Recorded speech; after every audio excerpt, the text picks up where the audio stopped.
Admittedly, many believers, both Jewish and non-Jewish, confess to having a superficial grasp of the subject of sacrifices and atonements when compared and contrasted to the once-and-for-all sacrifice of Yeshua, our Messiah.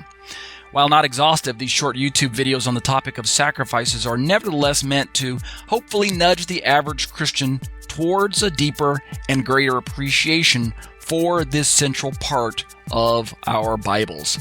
So that's my kind of short introduction. Short questions, short answers by Torah teacher Ariel and eBible. They pose the questions, and I like to provide some of my own answers. And here's our question for tonight.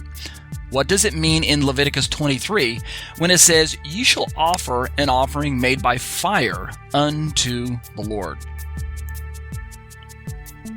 The chapter passage referenced only briefly mentions fire offerings, Leviticus 23:18 and 37. However, fire offerings were very common in ancient Israel, and as such, the first chapter of the book of Leviticus outlines the logistics for them. So let's talk briefly about that.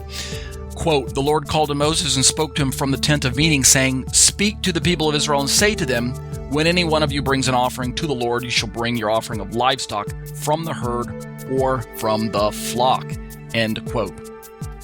If his offering is a burnt offering from the herd, he shall offer a male without blemish. He shall bring it to the entrance of the tent of meeting, that he may be accepted before the Lord. He shall lay his hand on the head of the burnt offering, and it shall be accepted for him to make atonement for him. Of course, we're reading it from the same liturgical passage we used earlier. Then he shall kill the bull before the Lord, and Aaron's sons, the priests, shall bring the blood and throw the blood against the sides of the altar that is at the entrance of the tent's meeting. Then he shall flay the burnt offering and cut it into pieces, and the sons of Aaron, the priests, shall put fire on the altar and arrange wood on the fire.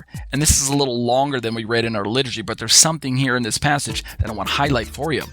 "And Aaron's sons, the priests, shall arrange the pieces, the head and the fat, on the wood that is on the fire, on the altar, but its entrails and its legs he shall wash with water. And the priest shall burn all of it on the altar, as a burnt offering, a food offering, with a pleasing aroma to the Lord." End quote. That's Leviticus 1:1-9 is rendered from the ESV. Okay, let's talk. 5 types of offerings that we're actually finding in the book of Leviticus. We've got the Olah burnt offering, we've got the Minchah grain offering, we've got the Shlamim peace offering, the Chata'at sin offering, and the Asham guilt offering.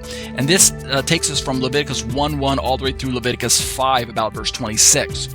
Important by comparison is that the first 3 could easily be considered freewill offerings brought before God by anyone at various times in the life of anyone in the community, and they didn't address atonement for ritual sins, even though we saw the word atonement.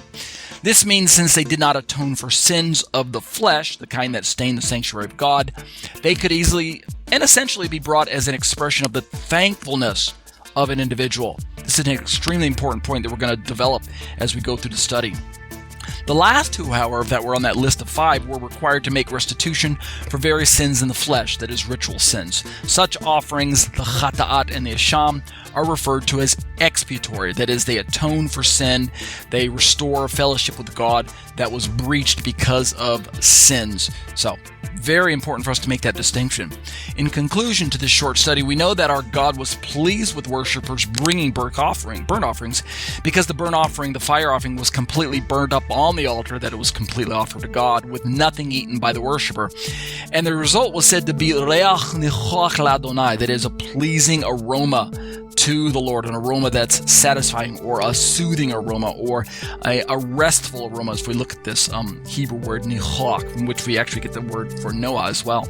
Check out my podcasts, which are available on iTunes. You can search for me in the store under the search term Ariel HaNavi. But if you prefer to watch your theology, check out my YouTube channel, subscribe to my YouTube channel, and click the bell for notifications. New content is added weekly or even daily.